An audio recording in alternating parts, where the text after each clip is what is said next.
अब board exam में economics का जो पेपर होता है ना, उसमें बहुत सारे बोर्ड में, स्टेट बोर्ड्स हो, खासकर सीबीएसई में हो, उत्तराखंड बोर्ड में हो, न्यूमेरिकल क्वेश्चन पूछे जाते हैं।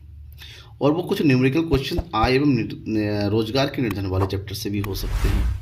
न्यूमेरिकल अक्सर ना वो सिंपल किस्म के होते हैं, जैसे रिक्त स्थानों की पूर्ति करो, तालिका को पूरा कीजिए, ये सिंपल, जैसे मांग की लोच हो गया, पूर्ति की लोच कैलकुलेट करना है।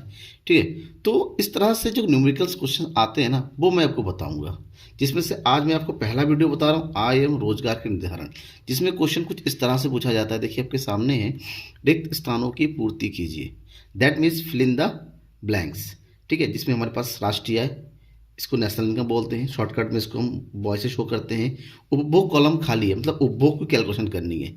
बचत दिया हुआ है, बचत यानी कि एस, 0, 20, 40, 60, 80, 100। निवेश गिवन है, आई 40, 40, 40, और हमें निकालना है कुल मांग और कुल पूर्ति। ये क्वेश्चन अक्सर ना शॉर्ट में आता है, या फिर 4 मार्क्स में रहेगा, या 5 मार्क्स में आएगा। ठीक है ना, अलग अलग तरीके से आता है। अब बोर्ड के हिसाब से जितना मार्क्स अलॉटेड होता है लघुत्तरी प्रश्न में, लॉन्ग में नहीं, लघुत्तरी प्रश्नों में। ठीक है, अब इसको सॉल्व करने के लिए सबसे पहली बात तो है, अब इन सब के बीच में रिलेशन पता होना चाहिए। हमें निकालना है उपभोग यानी कंजप्शन, दैट मीन्स सी। हमें निकालना है कुल मांग और हमें निकालना है एस। सबसे पहले इसके बारे में एक छोटा सा मैं बता दूं। उपभोग निकालना है, हम सबको पता है जो इनकम होती है, इनकम होता है टोटल सी प्लस एस का। तो ऐसे में जो दूसरा फार्मूला, जब हमारे पास बचत भी गिवन है, जब हमारे पास आय भी गिवन है, तो अगर हमें उपभोग निकालना है तो फार्मूला होता है C equal to boy minus S. ठीक है, ये पहला फार्मूला जिसका यूज़ करेंगे। फार्मूला पता होना जरूरी है, लास्ट तक देखते रहिएगा, बिल्कुल स्किप मत कीजिएगा, तो आपको समझ में नहीं आएगा। मैं आपको विद फार्मूला बता रहा हूँ। तो यहाँ पर क्या करना है, सी निकालना है, उपभोग निकालना है। हमारे पास आय दे रखा है और बचत दे रखा है। आय में से बचत को माइनस करना है, तो 200 में से 0 को माइनस करेंगे तो कितना आएगा, 200 आएगा। 300 में से 20 को माइनस करेंगे, कितना मिलेगा, 300 में से 20 का 280। 400 में से 40 माइनस करेंगे तो ये मिलेगा 360। 500 में से 60 माइनस करेंगे 440। 600 में से 80 माइनस कर देंगे 520, और 700 में से 100 माइनस करेंगे तो ये कितना मिलेगा, 600। उपभोग आ गया ना, सिंपल। कोई डाउट तो नहीं है? डाउट है तो कमेंट बॉक्स में कमेंट करके जरूर बताइएगा। ठीक है, अब हमें निकालना है कुल मांग और कुल पूर्ति। पहले कुल मांग देखते हैं। जो कुल मांग होता है ना कि एग्रीगेट डिमांड, इसका फार्मूला होता है aggregate demand is the sum total of C plus आई।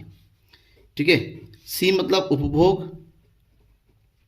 और आई का मतलब होता है निवेश, यानी कि उपभोग और निवेश को अगर जोड़ देते हैं तो हमें कुल मांग की प्राप्ति हो जाती है। तो सिंपल वे में हमें क्या करना है, उपभोग यानी कि सी जो अभी मैंने कैलकुलेट किया है, सी को और आई को, इन दोनों को ऐड कर देना है। तो 200 और 40 को अगर हम जोड़ते हैं तो ये बन जाएगा 240।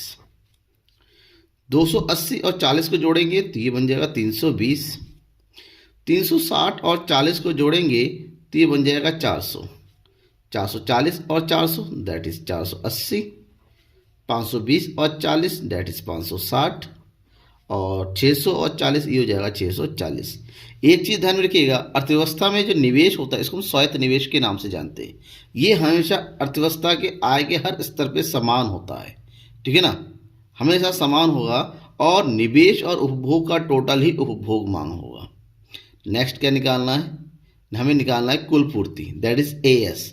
अब ए एस के बारे में जानते हैं, एग्रीगेट सप्लाई, सामूहिक मांग, सामूहिक पूर्ति। ये टोटल होता है सी प्लस एस के। ठीक है ना, और आपने अभी देखा होगा ये जो फॉर्मूला सी प्लस, हमने यहाँ पर भी देखा था, यानी कि एग्रीगेट सप्लाई ही क्या होता है, इनकम होता है, वही होता है। यानी कि जो हमारा आय है वही हमारा कुल पूर्ति के बराबर होगा। कैसे, जब हम सी और एस को जोड़ेंगे, यानी कि उपभोग और बचत को जोड़ेंगे, तो 200 और 0 कितना हो गया, 200। 280 और 20 कितना हो जाएगा, 300। 360 और 40 कितना हो जाएगा, 400। 440 और 60 कितना हो गया, 500। 520 और 80 कितना हो गया, 600। 600 और 100 कितना हो गया, 700। ठीक है ना, क्या रिलेशन देखा, देखिए राष्ट्रीय आय और कुल पूर्ति ये दोनों ही क्या है, बराबर होते हैं, क्योंकि राष्ट्रीय आय ही कुल पूर्ति होती है और कुल पूर्ति ही राष्ट्रीय आय होती है। और कुल पूर्ति के दो इम्पोर्टेंट पार्ट है, उपभोग और बचत, और कुल मांग के इम्पोर्टेंट पार्ट है उपभोग और निवेश। ठीक है, आपको ये फार्मूला जो मैंने बताया ना, इस फार्मूले को याद रख करके रखना पड़ेगा। ठीक है ना। अब इस फार्मूले को याद रखेंगे, दोबारा बता दूं, जैसे y इक्वल टू होता है सी प्लस एस, यहीं से निकालता है दो formula, c equal to Y minus S और दूसरा होता है s equal to Y minus C. इतना याद रखेंगे, सब कुछ इजी हो जाएगा। सारा डिपेंड करता है कॉन्सेप्ट पर। कॉन्सेप्ट किस पर डिपेंड करता है? फार्मूले पर। आपको बस इस कॉन्सेप्ट को ध्यान रखना है, फार्मूले को ध्यान में रखना है, सब कुछ इजी हो जाएगा। इस तरह का कोई भी क्वेश्चन होता है आप इजीली सॉल्व कर पाएंगे। ठीक है ना, समझ में आ गया? कोई भी डाउट होता है बेझिझक कमेंट बॉक्स में कमेंट करके बताइए। कोई क्वेश्चन नहीं आ रहा है, क्वेश्चन को भी लिख के बताइए, उसका सॉल्यूशन मैं आपको तुरंत प्रोवाइड कर दूंगा। Thank you everyone, bye, good night.